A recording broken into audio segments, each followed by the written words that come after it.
Hey guys and girls and everything in between, this is your favorite podcasting pal, Forsythe on Hair Today, Gone Tomorrow. This week, we got a very special guest, six-stringer guitar extraordinaire, Mr. Brian Forsythe, guitarist of Vinyl Bucket and KIX.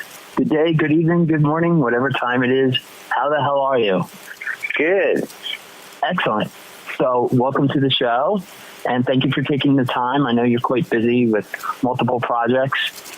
And we just wanted to get things started and promote whatever we got going. I thought we started off with a couple of questions. First question is, all right. Was guitar your first instrument? Yes, it is. But it's funny because when I, right around the time I first picked it up, I was also fascinated with drums and was having trouble deciding. Right on. But can you play drums as well? I used to be able to. I haven't played in so long. It would take me a while to get up to any kind of speed. But obviously, I was better on guitar because that's what I stuck with. Right on. Okay. Now, are you self-taught or did you get lessons? Pretty much self-taught.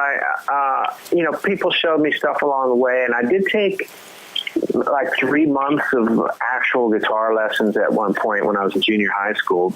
Right. And my older brother used to play guitar a little bit, and he actually got me started. But I hung out with other guitar players. That's where I pretty much learned early on.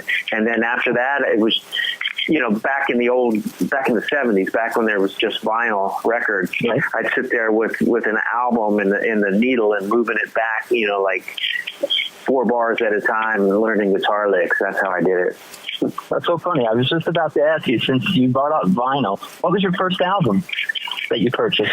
Well, the first album I actually owned, I didn't purchase. I got it for my birthday. I think it was my 9th birthday or somewhere around there. It was Cream Disraeli Gears. Awesome. Was my first record. Before that, I have my older brother is 4 years older, so he had, I just listened to his records. I never had to buy any before that. He had all the Beatles records and Bob Dylan and all that junk. And so, yeah, but my first love was Cream. When I heard Cream, it was like, oh, man. Definitely can hear that in your playing style. You're definitely a Clapton because you're very bluesy feel to it. Yeah, he was one of my earlier influences, him and Chuck Berry, of course. Of course. Awesome. Now, you've been on and off with KIX. You were one of the founding members of KIX. Did you come up with the name, or who came up with the name KIX? That was actually Donnie. Before we got signed, we were called the Shoes, and that was spelled Shooze. And but there was another band in the Midwest called Shoes, spelled just Shoes, and they actually had a couple hit songs, I think.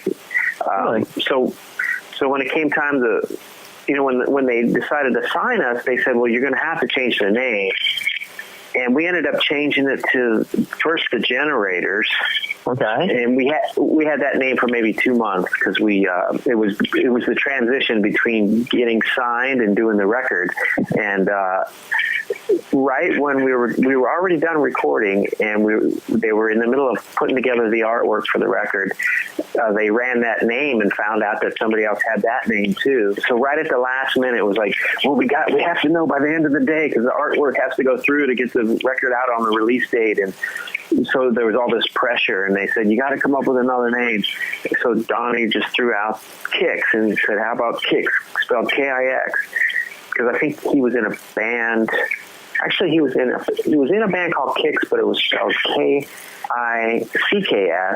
But then he was in another band called Jax, spelled J-A-X. So he kind of combined those two ideas to come up with KIX.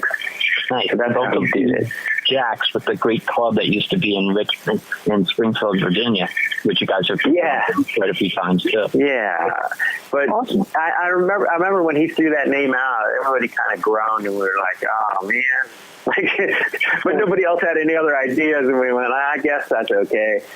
Nice. How about Vinyl Bucket? Did you come up with that? No. I didn't join Rhino Bucket until around the year 2000, and they had been around since the late 80s, I think. I forget when they initially formed. Right. But they had 2 records out on Warner Brothers, like in the early 90s. Okay. And then another one, I forget the third record they switched labels, but so they had been around. I was a fan way back. I remember getting a promo copy of their first record and thinking, man, that's a cool band. Right. Well, like I said, you've been in KIX, and, labels, record deals are definitely different than they are today, because, the bands today don't make what, the guarantee is definitely different now and everything. When you got your first guarantee, what did you buy? Oh, you mean when we first got signed? Yeah. Bad timing was bad timing was our career.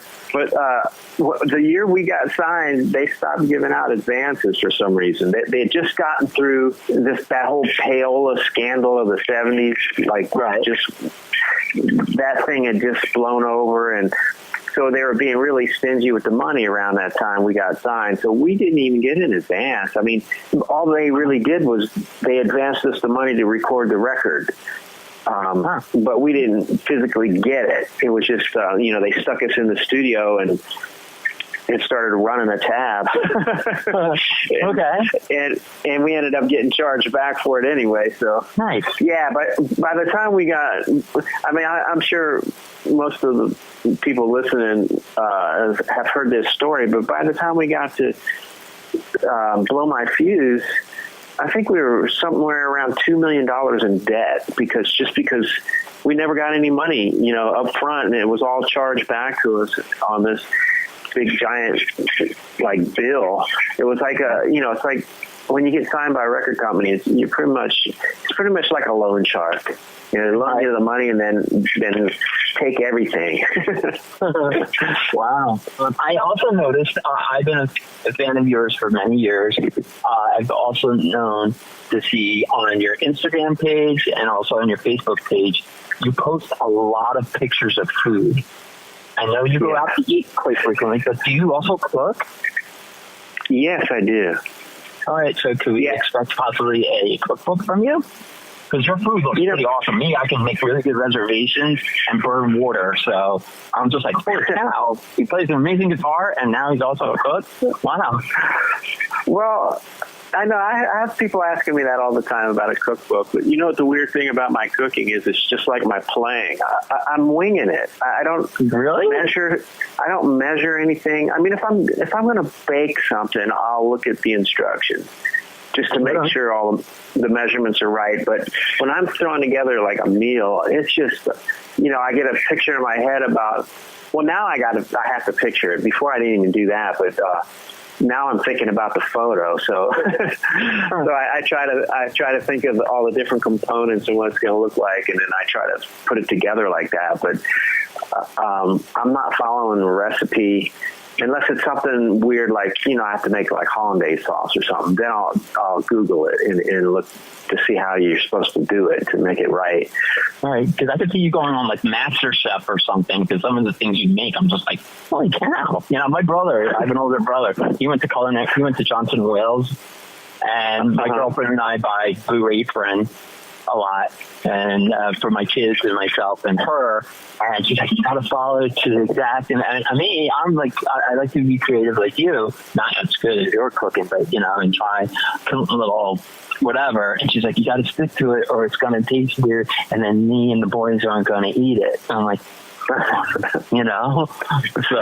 know that. Well, see, that's the luxury I have. Is I pretty much cook for myself. My girlfriend won't eat it. Like occasionally she'll eat something that I cook, but because I'm always experimenting and I'll substitute ingredients and make it just weird, just because I'm trying to make it more healthy or something. And and she refuses to eat it. Like I'll tell her what's in it, and she'll go, no, that's okay. I had to trick my kids. I made cauliflower for them the other day. They went over really well. Oh, really? Yeah.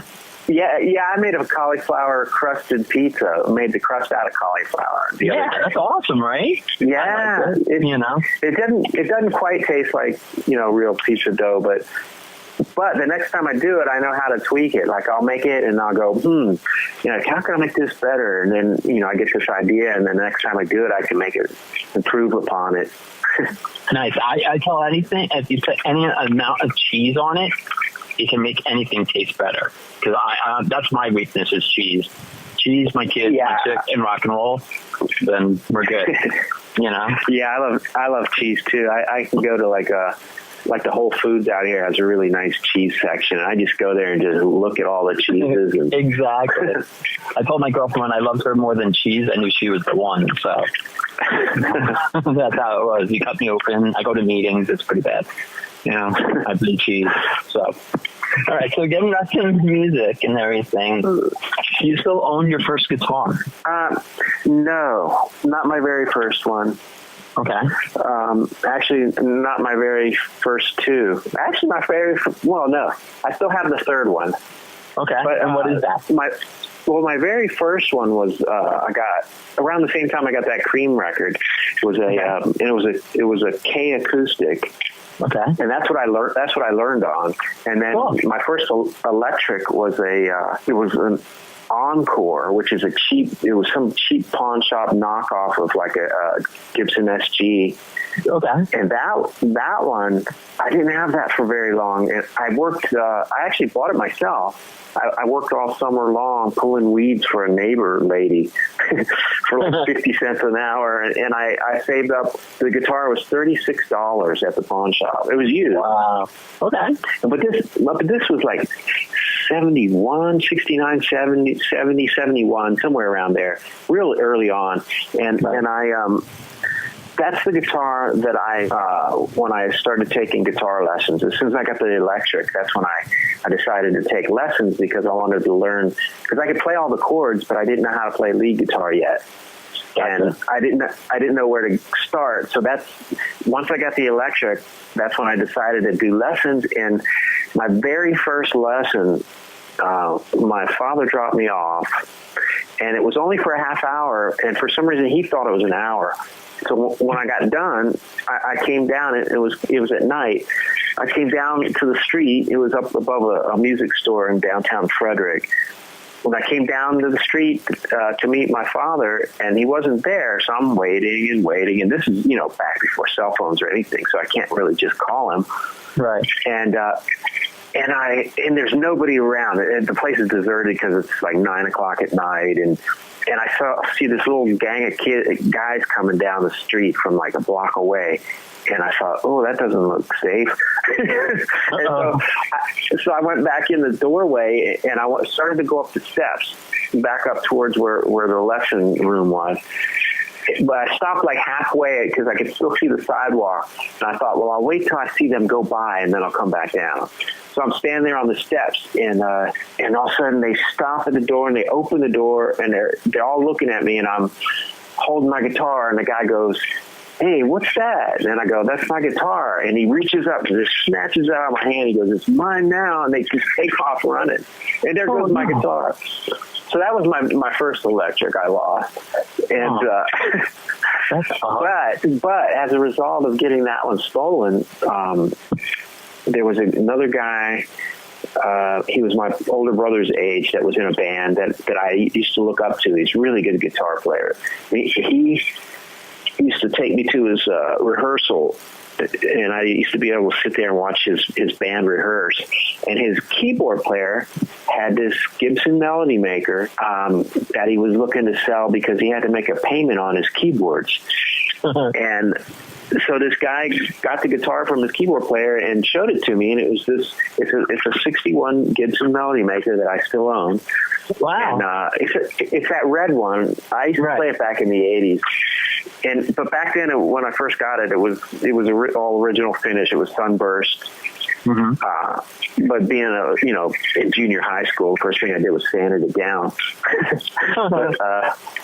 But anyway, so the payment for the keyboard was like $50, and that's all he needed. So he goes, I'll sell it for $50. So my mother, she felt bad that I got my other guitar stolen, so she bought it for me for $50, and I still have it. So in a way, it was a blessing that that cheap guitar got stolen, and I got a nice melody maker out of it. Right on. Did you write any of KIX's songs on it? Well, I used to.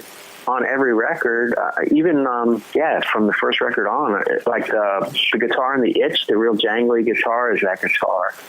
Oh wow! And I mean, I used it on so much stuff that I can't remember, but I know I used it on that one for sure because I have a switch so I can make a single coil, and that's what I played is single coil on that song. Right on. Nice. So that was my first official guitar, I would say. Okay, cool. And now you're a Strat kind of guy, because most of the times I've seen you perform, you play mainly Strats, right? Telecaster, actually. Yeah. Okay. Cool. All right. Here's a crazy question. Out of all the musicians, dead or alive, if you had on a bucket list, who would you like to record with or play out live with if you had the chance? Dead or alive? Yes. Or you can that really opens it up. Wow. Wow, that's a good question. Thank you. Told you before, it's not going to be like a normal interview. Well, one of my all-time favorite guitar players is Billy Gibbons. Okay. So it would be fun to jam with him. But to record, maybe that would be different. Maybe to record. Wow. I'm probably going to say something, and then after we hang up, I'm going to go, why didn't I think of so and so? Yeah, because I've had that happen before, where someone will ask me, well, who's your biggest influence? And I'll name somebody, and then after I hang up, I go, but I forgot about so and so. But to record with, I would say, oh God, there's so many good guitar players. Right.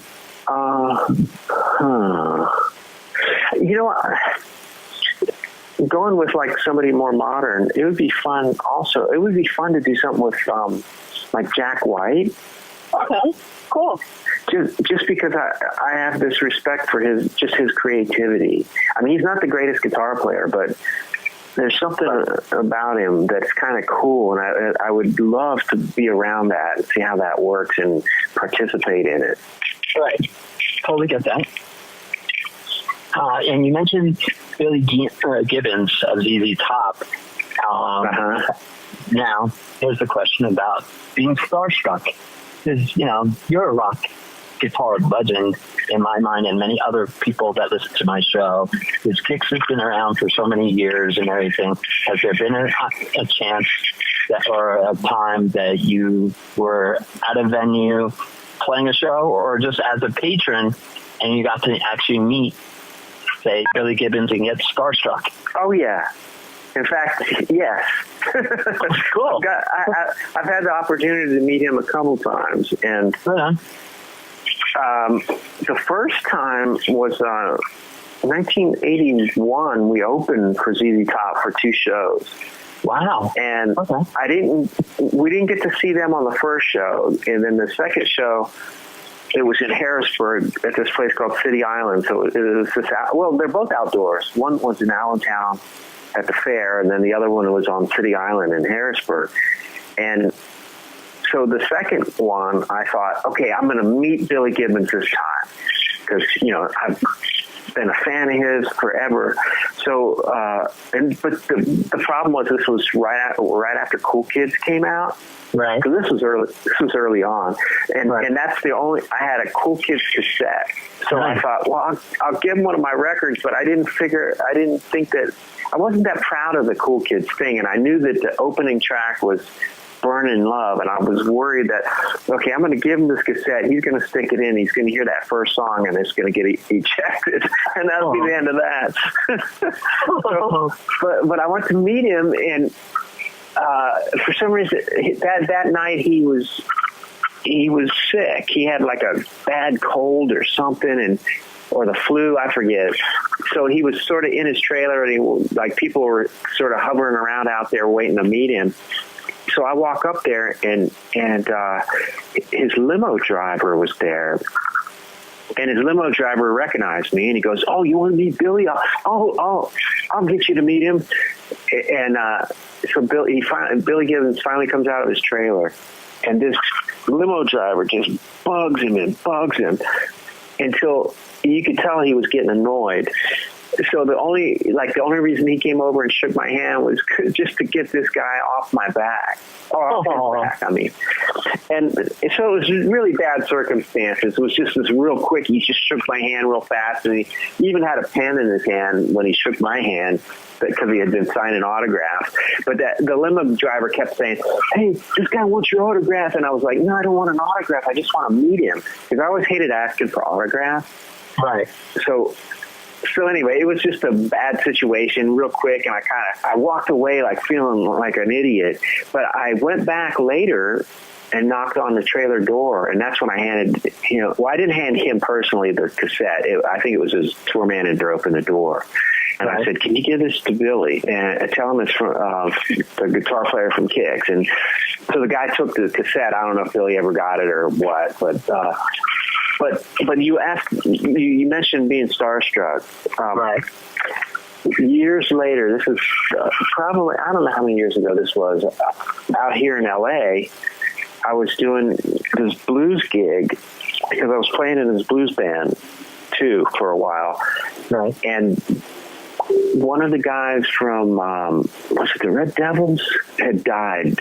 And they were doing this memorial benefit concert at the King for this guy, and so all the guys from the Red Devils and the Blasters and all those kind of guys were all there, playing, and that blues band that I was playing in was playing, and I got to sit in with the Red Devils, and we get done. And I'm standing there watching this other band play, and I see this guy, this short little guy in a suit, kind of bopping by me, and he goes up to the front of the stage, and he's putting his fist in the air. And then I recognized the little Jolly Green Giant hat that he had on. And he turns around, there's the beard, and it's Billy Gibbons, and he was there. Wow. And he goes bopping back over to the bar, and he sat there at the bar, and people were talking to him, and I was starstruck. I was too scared to go talk to him. Oh, so I didn't, and he was there all night long, and I was there all night long. Nice. The only problem was it was just one of the situations where there was a band playing the whole time. So I thought, if I go over there, I'm going to have to yell in his ear.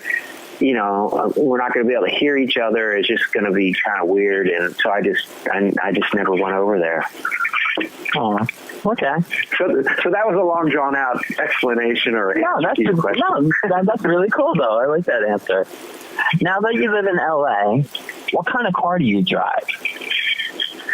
I got a cool little car. I got one of those an HHR panel van. Oh, okay. I've ever seen one. Yeah, I actually own an HHR myself. Not the panel van version. I had the one that would actually have seats in the back, windows, stuff in the windows. Yeah, well, I got the panel van version, and it's all black, and I've got cool wheels on it, and I even have the tires with the white letters, and so it's a little hot rod car. Awesome. Did you do anything? I love it. Under the hood, or it's all factory besides that? Yeah, the only thing I did was I upgraded the air filter. I got one of those real nice air filters to sort of. But originally I wanted to get a turbo, but to get a turbo in a panel van was really hard to find. Those were, by the time I decided to get one, they had discontinued them. So. Right. That made it even harder to find one, and then trying to find the right color, and I really went I like this one that I got because it's got a black leather interior. So nice. someday when the color fades or something, I might get it painted yellow. I always wanted a yellow panel van. People think I'm weird. No, that's weird. Nice. Yeah. So I figured with a black interior that would work because most of them are gray interiors. Right, that's what I had in mind. Mine was silver exterior, dark gray, almost black cloth interior. So in your guitar collection, how many guitars do you own? You know what? I have to count. It's somewhere around 30. Okay. I don't know exactly. Right on. I'll get rid of one and I'll get another one, and so I sort of lost count. Okay. But I pretty much play the same ones all the time anyway. Gotcha. Nice. All right. Do you practice every day? No, I should, but I don't. Okay. I mean, I was playing a little bit today between when we talked earlier and now. I pulled my guitar out because I hadn't pulled it out since the gig. I mean, I have other guitars sitting here. Like, that's what I do. I have a guitar stand that holds 5 guitars. Oh, man. So I'll pull out a couple guitars and I'll throw them on that stand and just leave them there because if I don't have them in front of me, I won't think about it. Right. I get lazy, but if a guitar is sitting there and I see it, I'm more likely to grab it and just pick it up and start noodling around on it a little bit. Nice. Now, all of you guys from KIX live all over the country. How do you guys, because I understand you guys haven't come out with a new album in quite some time, how do you guys get together and rehearse? Or do you guys, because you've played the song so many times and you're like, all right, and you and Steve or you or whoever decide to say, okay, this is our set list is going to be, and you already know the songs because you've been playing them forever and a day. Is that how it is, or? Yep, that's pretty much it. Okay. Yeah, we sort of email back and forth and agree on a set list, and then everybody, practice the songs on their own. And then if there's a song that we throw in that we haven't done in a while or something new, right, we'll we go over it like on sound check or something. But when we first got back together, right, at the end of 2003, we did get together a couple times to rehearse because it had been 10 years. Right. So that would have been a little hard to do, just get up there and play after 10 years off. Right. Now, how did that formation happen? Like, someone call someone and say, let's get the band back together, or you guys, did you have a bad breakup or a good breakup? Or? Well, I left first. Right. I left in '93 and moved out here to LA, and then I went back and recorded that last record with them, and I did 3 shows. Right. Right after that, and then that was it. And then they kept on going, I think, till 95, and then they broke up. And I think, the way Steve tells it, at first it wasn't a bad breakup. It was sort of mutual. They just decided to stop doing it. And so they kind of all moved on, and Steve put together his band, Funny Money. Right. Right. Yeah, and I guess he started booking shows because he had to keep working. Right. And and then all of a sudden Donnie, or I think Steve even said that when they decided that was it. He even asked Donnie. He goes, "Okay, now for sure this is it because I'm gonna put this other thing together and I'm gonna start booking shows with my other band." And Donnie was like, "Yeah, that's it." So Steve gets all these shows lined up, and then all of a sudden he gets a call from Donnie saying, "Hey, we got this offer for New Year's Eve or something." And Steve goes, "Donnie, you said we weren't going to do it. I already booked New Year's Eve." And all of a sudden there was this big blow up, and Donnie started yelling at him, and Steve ended up slamming the phone down. So that ended up being like ugly. And so those guys haven't talked since that phone call. So when it came, so that's how that went. But I remember I'd seen Ronnie, because Ronnie moved out here right after that. He moved out to LA for a little bit. So I used to see him around, and so he was the only one that I actually saw in between. I hadn't talked to Steve, I hadn't talked to Donnie or anybody, and then I finally did talk to Donnie once. I just, out of the blue, I had his number, and I thought, I wonder if it's the same number. And I dialed it, and sure enough, his girlfriend answered, and, she put Donnie on the phone, and we talked about old times, and it was cool. And then 6 months later, Steve calls me. And then Steve goes, hey, I've been playing, doing these shows with Funny Money, and Ronnie's been, and at that point, Ronnie had moved back there, and Ronnie had he still has his band called the Blues Vultures. Yeah, I saw that as well. Yeah, so Steve and Ronnie used to play shows together, and then at the end of the night, Ronnie would jump up on stage, because it was Steve and Jimmy, right. Mark, but Mark wasn't KIX yet, and so Ronnie would jump up and they'd do KIX songs, and the club owners used to give them a bonus if they would do that. Wow. So Steve calls me, and he goes, hey, I've been doing this thing, and where Ronnie jumps up at the end of the night. He goes, it would be really cool if you kind of came into town, and we just spring it on the crowd as a surprise, and you'd jump up there too, and it'd be almost the whole band. He goes, I could probably get some extra money from the promoter, So, and I thought, okay, but at that point I was working a day job. I didn't really have much money, and I'm thinking, how am I going to pull that one off? Right. So I thought, well, maybe I can talk to the promoter and get my flights paid for or something.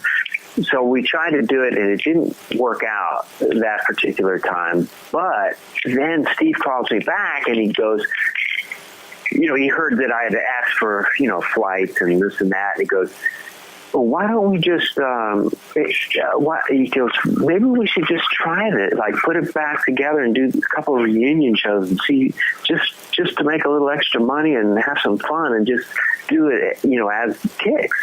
And I thought, yeah, that would be cool. So that's how we kind of ended up doing it around the holiday. The first shows were around the holidays of 2003, right at the end of the year. So that's how that came about. Nice. Trying to do that little surprise thing that didn't work, and then we just decided to do it as a full-blown band. So awesome. All right. Who owns the name KIX? We do now. Okay. I was going to say, at one time the label owned it, from what I heard. Well, right? Well, I'm not even sure, but I know when we first got back together, everybody was worried because, we did it without Donnie, and we're like, oh, what if he comes back and tries to sue us and all this junk? So Mark Shanker researched the name and found out that nobody owned it. Oh. Or if somebody did, they let it slide, they didn't make the payment on it or whatever, and it was available, so he bought it. So the band bought it, so now the band owns it. Sweet. Okay. So we can do all the merchandising and all that junk without having to worry about anything. Right on. All right. So a couple more questions, because I know you're probably, pretty busy. As far as in what's next for KIX or Rhino Bucket? Well, the next thing for KIX is this 30th anniversary Blow My Fuse thing that we're putting out. What's it called? Reblown, I think. the 30th anniversary Reblown, and it's the Blow My Fuse record remixed, and Beau Hill remixed it. Okay. And we're putting it out as a box set, and it's going to include all the demos for Blow My Fuse that we recorded on our own before we did the record. So they don't sound exactly like the record. It was before, Tom Werman, we did pre-production with him and all that, and we rearranged a lot of songs. So it's really interesting to see, where the song started and where it ended up. Nice. So that's kind of a cool bonus that's going to go in there. I'm trying to remember the exact release date. It's in September. It's right at the end of September, like around the 27th or 28th, or I forget. Okay. But it's near the end of September, the official release date of that.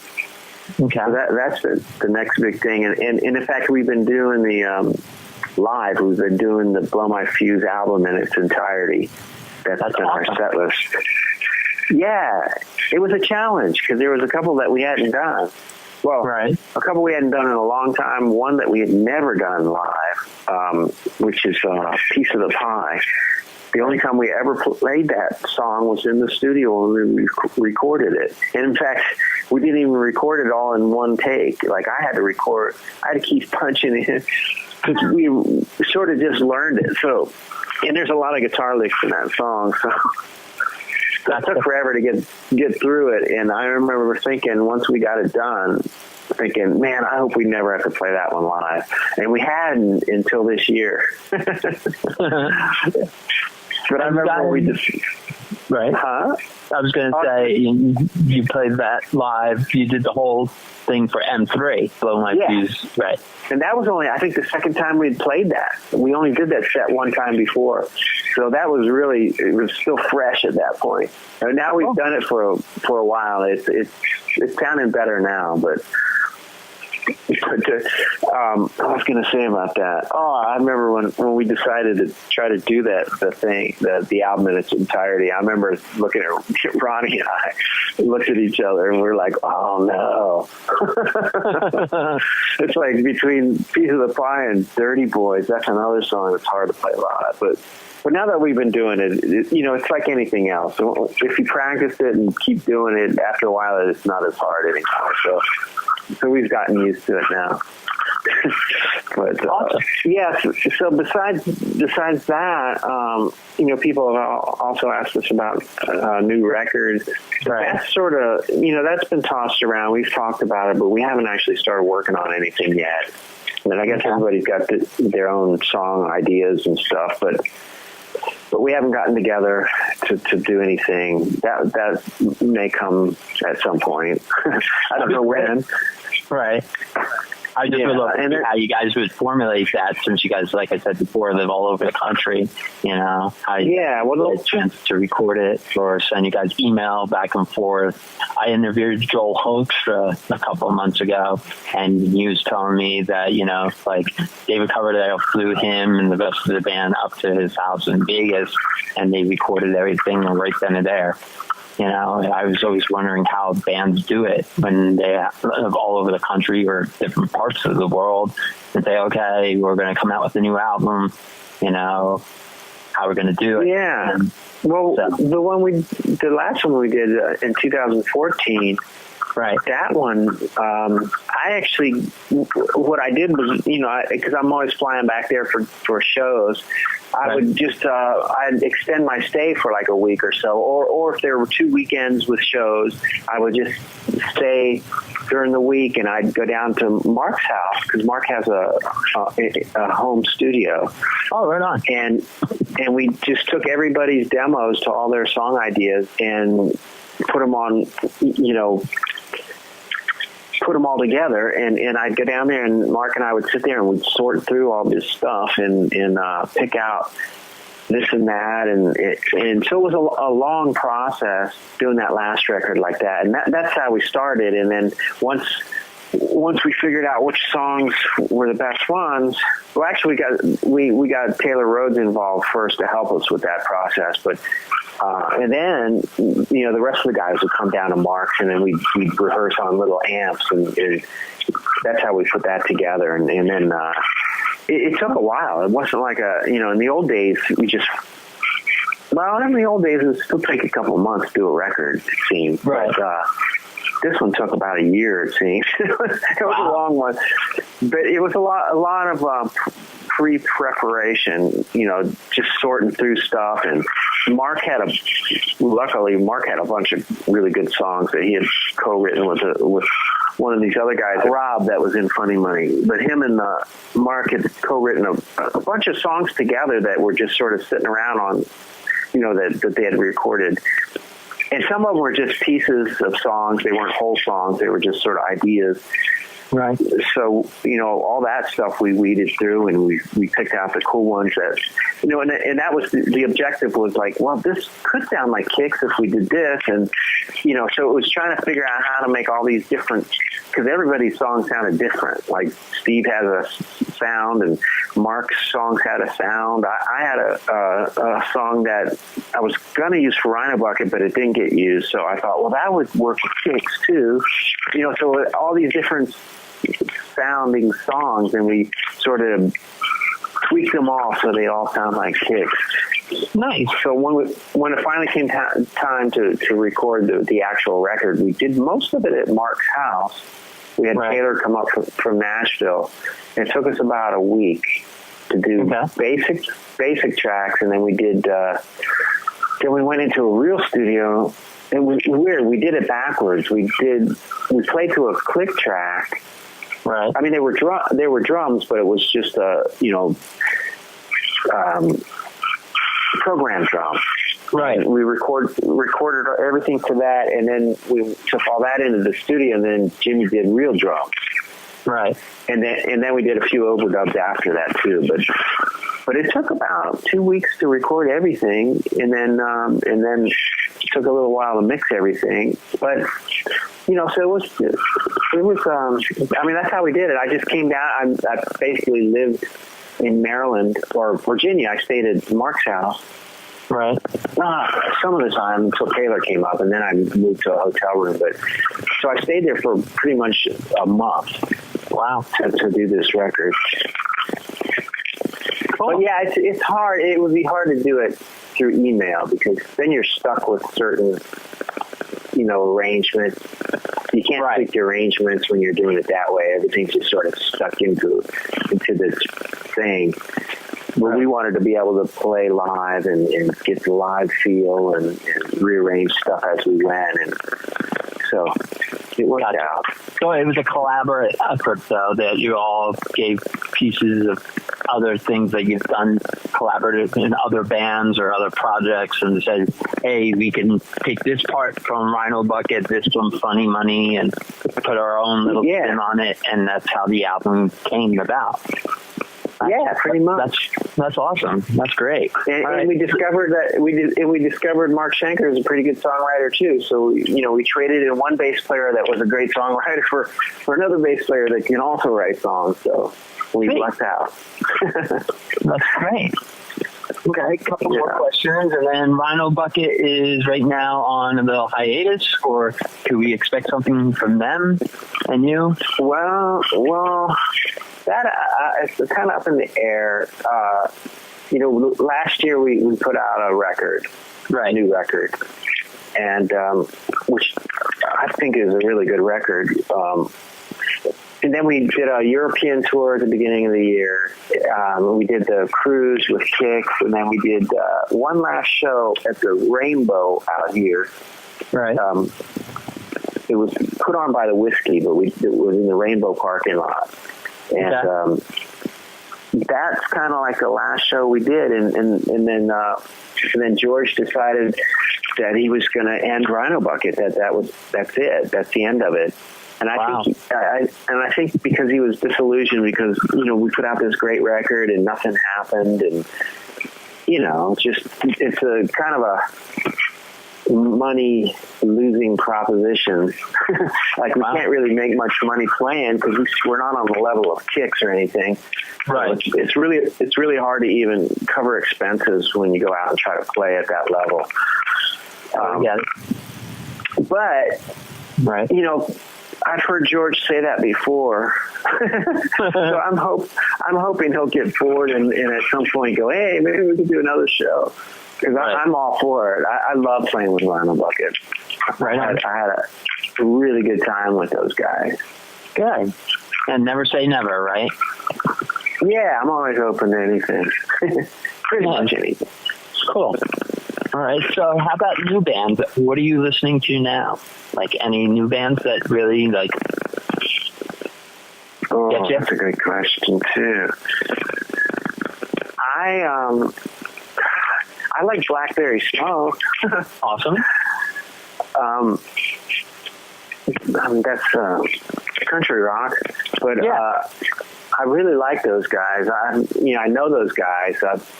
I was doing this kind of side project, and that wasn't my project. It was a friend of mine, this solo artist guy. He put this band together to do a little tour, and he got a string of shows with Blackberry Smoke opening. Oh, cool. And this was a couple years ago now. I had about a month off, so I decided to go do that. So I played guitar for him, and we got to open for Blackberry Smoke. But I'd already met those guys before, so I was already friends with Charlie and those guys. Anyway, so I've been a big fan of theirs, but as far as like rock music, that's a tough one. There's not much that I even like. Okay. Like a lot of new bands, especially modern rock. I can't get into that whole sound that they have these days. Totally get it. I understand that. It doesn't inspire me at all. There's something, and it might even just be the way it's recorded these days. It sounds too mechanical to me. There's no soul. Okay. I mean, I still go back and listen to old back from the 70s, like ZZ Top and stuff like that. And there's nothing that compares, or Humble Pie, or there's nothing that hits me like that, except for maybe like Jack White. I like that guy. Okay. And all the different things that he does, and that's a little inspiring. I'm trying to think what else I like. When people use actual real tube amps instead of synthetic stuff on a computer and make it sound like a tube amp. Is that what you're trying to say? That and a real drums, right. Not all Pro Tools and everything exact. And the sound, I like a sound. I mean, I still listen to blues artists and stuff. I like dynamics in the sound, and a lot of these new bands, their idea of dynamics is stepping on their pedals so their guitar gets super clean and they play a little thing real quiet, and then all of a sudden it goes bam, and then everything's full blast.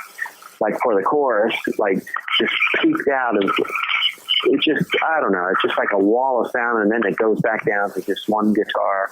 It's just formula that I hate. I hear you. All right. But all the other guys, they still, and maybe it's because Mark is younger than us, so he still listens to newer stuff, and I think because Mark and Jimmy and Steve were all in Funny Money, they would all listen to music together. So they'll listen to newer stuff, and I'm always going, I hate that band. And then like Jimmy will go, oh, you hate everything. Like they think I hate everything. But it's just this new junk. I just can't get into it. Oh, yeah. I guess I'm a rock and roll curmudgeon. Nothing wrong with that. But I wouldn't call this new music rock and roll anyway. I don't know what it is. I totally understood. All right, last two questions. So we got the new KIX album coming out in the near future, a remastered from Tom Warren, and you said Boat Hill, and then there's stuff that people, unreleased stuff, and then hopefully you guys will go out and tour for that. And then the box set, it's the remaster of Blow My Fuse, and it's got a second disc that's the demos, so you'll be able to hear that. So that's that thing. As far as like a new record, we don't really have anything put together for that yet. So we're just gonna continue to promote the Blow My Fuse box set that's coming out. We're gonna keep doing the album in its entirety for a while. Awesome. And depending on the length of the show, I mean, sometimes we play an hour and a half, sometimes we play an hour. So, depending on the length of the show, we'll still do the album in its entirety, but a lot of times we have to add a bunch of songs to that too. So we'll still play a bunch of other songs along with it. Great. All right. And now, how can people find you on social media? Please plug away.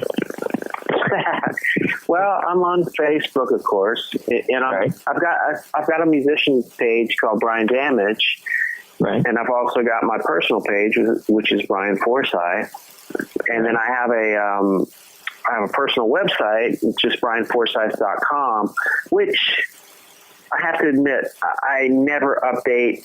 I have it linked to the KIX website. And the only thing that updates is the tour dates. They automatically update. I had it switched. I had somebody redesign that website for me, and then it's a whole different format, and I just never bothered to learn how to do it. So that's just sort of sitting there. I'm mostly on Facebook, and then I have Instagram. I think it's, I forget what that would be. I don't even know what that is. But most of my Instagram gets posted on my Facebook page anyway. But that's all food stuff. Right on. Yeah, that's what I noticed. You inspired me to, try to make something for dinner tonight. Yeah. I make better reservations than anything. So. But then there's the KIX website is kixband.com. That's for KIX, and that's all. That has all the new updates for the KIX stuff. If anyone's interested in that. What's the name of the agency that you guys are with? Yeah, it's called Big Time Entertainment. Oh, so it's Sullivan Big, right? Yeah, it's Sullivan Big. Yeah. Okay, awesome. Great guy. I love him. He's such a good person. Yeah, he's the same guy that does Vixen. Oh, right on. Yeah, he does quite many people. So yeah, that's awesome. His specialty is 80s band. Sweet. All right. Well, like I said, I very much appreciate it. On behalf of my fans, my family, I very much appreciate you taking the time. Yeah, it was my pleasure. All right, man. Once again, thank you again, and have a great night. All right, you too. Take care. Bye-bye. All right, bye.